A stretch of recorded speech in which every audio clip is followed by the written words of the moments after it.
You see, we are standing at the edge of an ancient struggle, one that has shaken seekers, monks, mystics, and spiritual wanderers for thousands of years. The struggle with desire, particularly the fiery, bewildering force of lust. And there is something almost paradoxical about it. The deeper one steps into spiritual awakening, the more fierce this inner battle seems to become. Why should it be this way? Why does the person seeking the divine with sincerity become the very person most painfully aware of their own desire?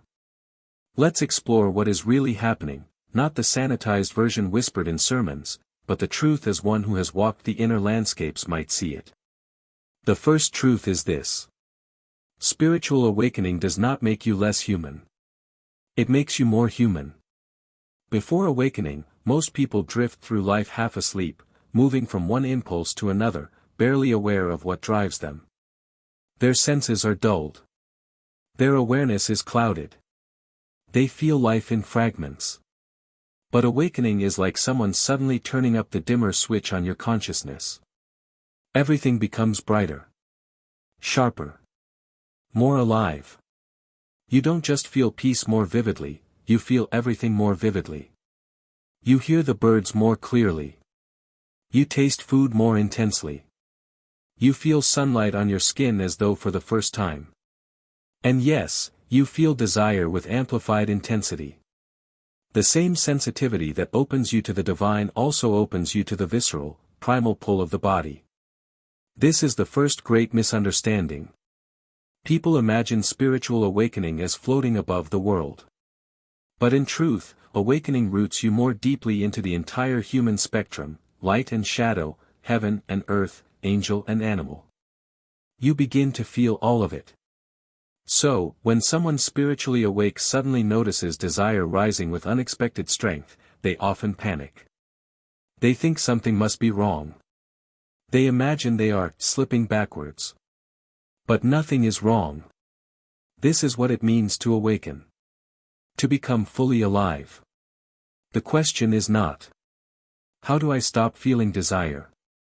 The real question is, how do I feel it without allowing it to rule me? Now we arrive at the second layer of this struggle, loneliness. And this part is rarely spoken aloud. Those who begin awakening often find themselves drifting away from the crowd, not because they reject others, but because the world they once inhabited becomes too small for the consciousness now unfolding within them. The conversations that once entertained them now feel hollow. Gossip becomes intolerable. Material obsession feels childish, like watching adults argue seriously about toys. It becomes impossible to pretend anymore. So, they withdraw. Or the world withdraws from them. Either way, they enter a kind of solitude, and this solitude carries a particular ache, a hunger that sits deep inside the chest. And lust steps forward to offer a counterfeit cure. Because desire, at least in its physical form, promises closeness. Even if false. Even if brief. Two bodies pressed together. Two breaths mingling. Two beings pretending, if only for a moment, that they are not utterly alone. This is why the isolated seeker often finds lust knocking at their door hardest. Not because they are weak. But because they are starving for connection in a world where few truly understand them. Throughout history, monks in caves, saints in deserts, and mystics in temples all struggled, not because they lacked resolve, but because awakening separated them from ordinary company, leaving them exposed, lonely, vulnerable. And lust, always patient, waits precisely for this moment. Then comes the third reason for this intensified struggle, and it is perhaps the most uncomfortable revelation. When you awaken, you become a threat to the forces that keep the world asleep. Call them whatever you like, the inertia of unconsciousness, psychological shadows, or if you prefer traditional language, demons. These forces do not want you waking up. They do not want you seeing through the illusion. They do not want you to glimpse your true nature. So they push back. And lust, powerful, consuming, primal, is one of the most efficient tools they possess. Because nothing distracts the mind faster. Nothing sweeps awareness out of the present moment more violently. Nothing chains the spirit to the senses more tightly. When desire takes over, meditation becomes impossible. Prayer becomes noise. Clarity dissolves into fog. You fall out of the seat of awareness and back into the body's urgency. The mind becomes restless, impatient, hungry. This is spiritual warfare, not metaphorically, but experientially. And the ironic tragedy is that the more awake you become, the stronger this resistance grows, not because you're failing, but because you're succeeding. The pull downward intensifies because your consciousness is rising upward. This is the tension every mystic feels. A delicate dance between expansion and gravity. Awakening is not a smooth escape from desire, it is an encounter with it. A deep, honest, unfiltered confrontation with every part of yourself you once ignored. And this is only the beginning. Now let us step deeper into this terrain, because the struggle with desire is not simply about the body, it is profoundly psychological, profoundly emotional. And unless we understand this, we will spend our lives fighting shadows rather than seeing clearly. There is a second great force intensifying desire in the spiritually awake. The weight of old wounds rising to the surface. You see, when you walk through life half asleep, your wounds remain buried. You cover them with busyness, with habits, with entertainment, with noise. You build an inner museum of pain, lock the doors, and never visit it. But awakening unlocks those doors. It brings the forgotten rooms of your inner life into the light. Suddenly, you feel childhood abandonment again. You feel the ache of rejection, the humiliation of moments long past, the fear of not being worthy of love. Pain you thought had died years ago reappears with shocking clarity. Why does this happen? Because awakening heightens awareness not only of the divine but of every unresolved corner of the psyche. And here is where desire slips in unnoticed. Lust becomes a balm, a temporary numbing agent for wounds too painful to face directly. When someone desires you, even briefly, you feel validated. When someone touches you, you feel wanted. When someone pursues you, you forget, just for a moment, those deep inner fractures. Desire whispers, see. You are lovable. Even if the love is counterfeit. But the relief lasts only minutes. When it fades, the wounds feel deeper than before, because now shame has been added on top of the original hurt. You have covered the wound, not healed it. You have distracted the pain, not released it. And the spiritually awake person is doubly cursed here, because they see what they are doing. They know the pattern even as they fall into it. Awareness does not prevent repetition, it just makes repetition harder to ignore. This is why the inner battle intensifies. Awakening does not erase wounds. It exposes them. Now we must look at the third dimension of this struggle. The isolation that awakening almost inevitably brings. When you begin to see through illusions, you lose the comfort of the crowd.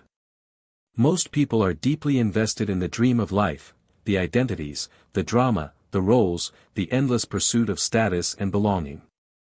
When you stop participating in the dream, you disrupt the social fabric around you. People do not say this out loud, but they feel it. You have changed. You don't play the game anymore. And this frightens them. Your presence becomes a reminder that their own structures may not be as solid as they believe. So they distance themselves, gently, subtly, sometimes unconsciously. You speak a language they no longer understand. You see things they cannot see. You ask questions they have spent years avoiding. And in this widening gap, loneliness appears like a cold wind. Not ordinary loneliness, the loneliness of the soul. This is why lust becomes seductive. It offers an illusion of connection, a fleeting warmth in the long winter of isolation. Even monks who fled society for holy purposes found themselves face to face with crushing solitude. Their hearts ached for connection, for touch, for companionship. They sought God in their caves, but they also wrestled with desire in the dark. Loneliness is not a small matter. It is one of the deepest hungers of the human heart. And lust preys on that hunger. Now let's examine something spiritual traditions often avoid discussing. Awakening creates energetic openings. This is not mystical rhetoric, this is psychological reality. When you become more aware, more sensitive, more present, you open yourself to life in a new way. You become permeable, receptive. You feel the world deeply. You absorb the emotions of others. You sense beauty everywhere. But openness is a double-edged sword. The higher your consciousness rises, the more exposed you become to impulses from the unconscious. The light pulls up the shadow. What lies unresolved in your psyche rises with great force. This is why some of the greatest mystics in history, teachers, prophets, visionaries, fell prey to scandals of the flesh. Not because they were hypocrites, but because spiritual openness without psychological grounding is dangerous. Imagine a cathedral tower built without a foundation, magnificent, inspiring, and destined to collapse. Awakening without integration leads to the same result. This is why the early stages of awakening are precarious. You have spiritual clarity, but you may not yet have emotional mastery. You have sensitivity, but not stability. And the forces of the body, the wounds of the past, the loneliness of the present, all amplify desire. Now, here is the fourth piece of this puzzle. The higher your consciousness rises, the stronger the counterforce becomes. Nature seeks balance. Stretch a string upward, and tension pulls downward. Expand light, and shadow expands with it. This is not a flaw. It is a law. As you grow inwardly, desire does not disappear, it intensifies, because the psyche is attempting to balance your expansion. This is why spiritual people often experience more temptation, not less. It is why monks dream of women. It is why priests suffer secret battles. It is why saints write in their journals about desire burning like fire. The universe is not punishing them. It is completing them. Spiritual awakening is not about transcending the body, it is about reconciling with it. Not about suppressing desire, but integrating it. Not about becoming pure spirit, but becoming whole. And that wholeness requires confronting the full depth of your humanity.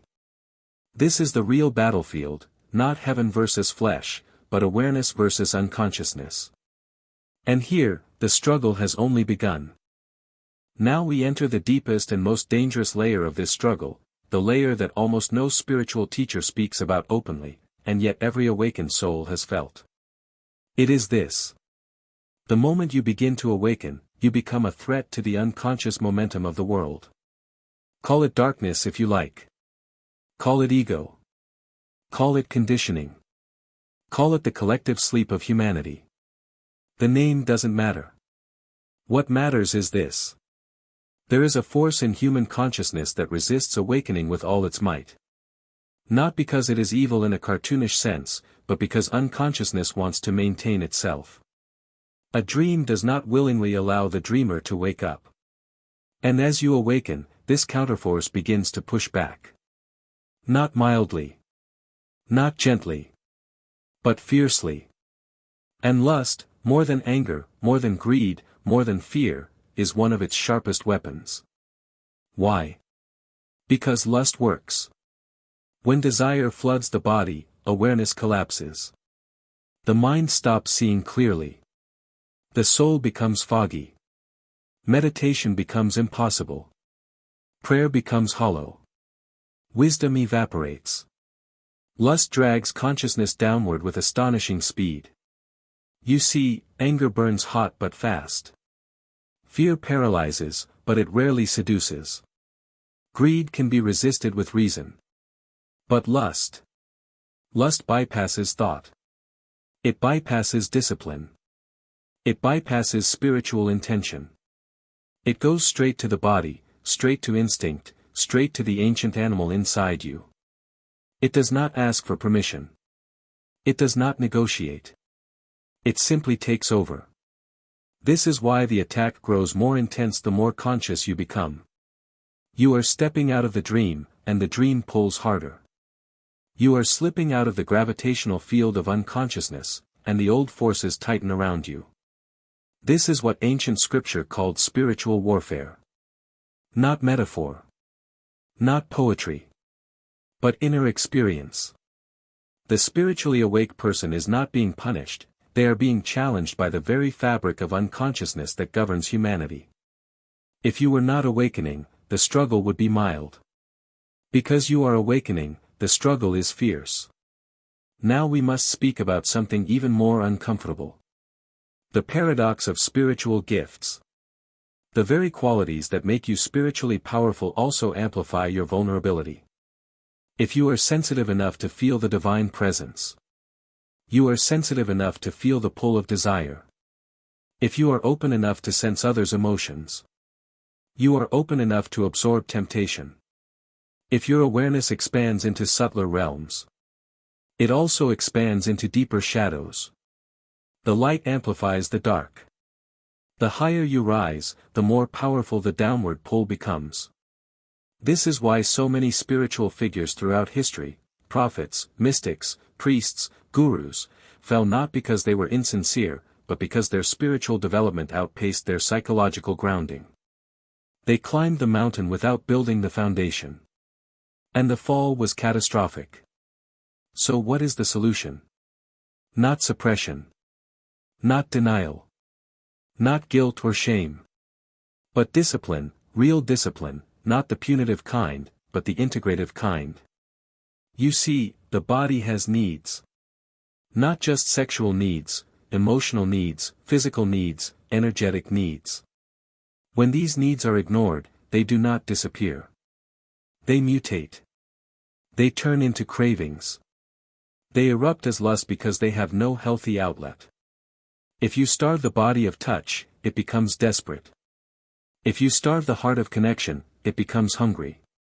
If you starve the psyche of expression, it becomes restless. Lust is not always about sex. It is often a symptom of deeper starvation. And so the spiritually awake must learn to care for their human nature, not as a burden, but as a sacred responsibility. The body needs movement, sunlight, healthy touch, rest, grounding, creativity, meaningful emotional connection. When these are absent, desire grows wild. When they are honored, desire becomes manageable. Discipline is not, fight the body. Discipline is, support the body so it does not rebel. Now let us speak of the most subtle part of this inner war. Desire becomes more dangerous as you awaken because you finally notice it. Most people swim in lust like fish in water, they don't even know they're in it. They are controlled by it without realizing it. But when you awaken, you see desire clearly, its shapes, its triggers, its origins. You see its connection to loneliness, to wounds, to unresolved pain. You see when it is truly physical and when it is a mask for emotional hunger. And this seeing hurts. Because you realize desire is not the enemy. Your unconsciousness around desire is. So what is the work? It is not to extinguish lust. That is impossible. It is to meet it consciously. To feel it rise like a storm. Without acting on it. Without suppressing it. Without identifying with it. To watch it the way you watch thunder rolling across the sky. This is the core of spiritual maturity. Presence without reaction. It is simple. But not easy. It requires the courage to sit with discomfort without running for relief. And finally, we must name the deepest truth of all. You are not the battle. You are the awareness in which the battle appears. The storm is not the sky. You are the sky. The waves are not the ocean. You are the ocean. Desire rises and falls. Awareness remains. When you identify with the desire, you drown. When you identify with the awareness, you remain free, even if the storm is raging. And this freedom does not come through victory. It comes through recognition. The spiritually awake struggle with lust not because they are failing, but because they are finally awake enough to see the entire human experience. The beauty, the shadow, the hunger, the divinity. All at once. This is not a fall from grace. This is the beginning of grace. Now we arrive at the final, most essential movement of this entire struggle, not the battle itself, but the transformation born from walking straight through it with open eyes. Because the truth is this. You cannot transcend what you refuse to face. You cannot heal what you hide. And you cannot grow beyond a desire you're still ashamed to admit exists. This is where most spiritual seekers get stuck, not in lust itself, but in the shame of having it. They imagine awakening should make them above human impulses, elevated and untouched by the currents of the body. But awakening does not make you less human. It makes you more human, so exquisitely sensitive that you feel every inner movement, every longing, every ache, every wound. And that includes desire. So the first step toward freedom is not suppression, not discipline, not moral effort, but honesty. An honesty so radical that you stop pretending to yourself. You admit. Yes, I feel this. Yes, it is strong. Yes, it scares me. Yes, it pulls me. Yes, I don't know what to do with it. This honesty breaks the spell of shame. Because shame is the fuel that keeps lust burning underground. What you suppress grows teeth. What you avoid grows roots. What you deny becomes a monster. But what you bring into the light becomes workable.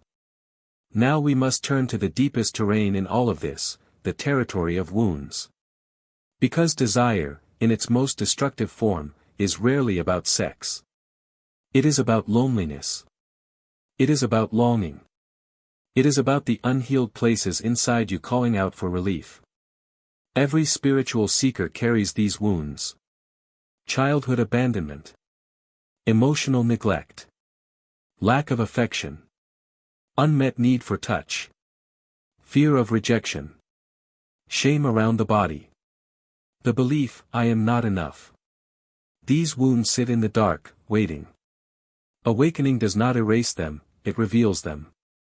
And when they rise to the surface, they hurt. Their pain is raw. Their hunger is immense. Lust offers quick relief. A distraction. A numbing agent. A brief illusion of connection. That is why the awakened are tempted the most, not because they are weak, but because they are finally aware of the depth of their own unmet needs. But here is the tragedy. Lust numbs the wound for a moment, but deepens it afterwards. Because now you add shame, confusion, secrecy, self-judgment, another layer of pain on top of the original pain. Real healing requires something far more difficult than indulgence or suppression. It requires feeling the wound without running from it. To sit with the ache of loneliness. To sit with the fear of not being enough. To sit with the longing for touch. To sit with the old grief that has never spoken. This is the spiritual fire. This is the purification sages spoke of, not rituals, not doctrines, not moral rules, but the willingness to sit inside your own unresolved pain until it begins to soften, melt, and release. Nothing transforms desire like meeting the true suffering beneath it. Now we must speak about a subtle but profound shift. Lust is not destroyed. It is transmuted. The same energy that appears as lust, when raised in awareness, becomes creativity, compassion, vitality, intuition, spiritual fire. The human body does not contain good energy and bad energy, it contains one single life force, expressing itself at different levels of consciousness. At low consciousness, it becomes craving. At high consciousness, it becomes clarity. At low consciousness, it becomes compulsion. At high consciousness, it becomes connection. At low consciousness, it becomes lust. At high consciousness, it becomes love. The task is not to kill desire, it is to lift it, the way heat lifts water into steam. So how do we begin this transformation? Through presence. Not through force. Not through rules. Not through guilt. Through awareness, bare, courageous, unflinching awareness. When desire rises, you breathe. You watch. You feel. You do not add story. You do not add judgment. You do not add identity. You simply witness the body's fire with the stillness of the soul's sky. Something miraculous happens in that silence. The desire moves, changes, dissolves, and returns to the source it came from. In that moment, lust is no longer the enemy, it becomes a teacher. It teaches you where you are wounded. It teaches you where you are lonely. It teaches you where you are carrying old stories of unworthiness. It teaches you where you are disconnected from yourself. And in showing you these things, it guides you toward healing. Now we come to the final revelation. You are not the one fighting desire. You are the awareness within which desire appears and disappears. The moment you stop identifying with the battle loses its teeth. Desire does not define you. Shame does not define you. This struggle does not define you. It is weather. You are the sky. It is waves. You are the ocean. It is fire. You are the space in which the fire burns. When you see this, not as philosophy, but as reality, your relationship to desire changes forever. The awakened struggle with lust not because they are spiritually failing, but because they are finally spiritually awake enough to feel the entire human experience in its full intensity. Your sensitivity is not your downfall. Your humanity is not your flaw. Your desire is not the proof of your weakness. It is the evidence that you are alive, aware, evolving, and being purified in ways the sleeping world cannot understand. So be gentle with yourself. Be honest with yourself. Find someone you can speak to so the darkness does not turn you into its prisoner. Sit with your wounds until they begin to speak. And stand in awareness, not against desire, but above it. Because this is the truth. The spiritually awakened struggle with lust not because they are far from God, but because they are standing on the threshold of meeting God within themselves.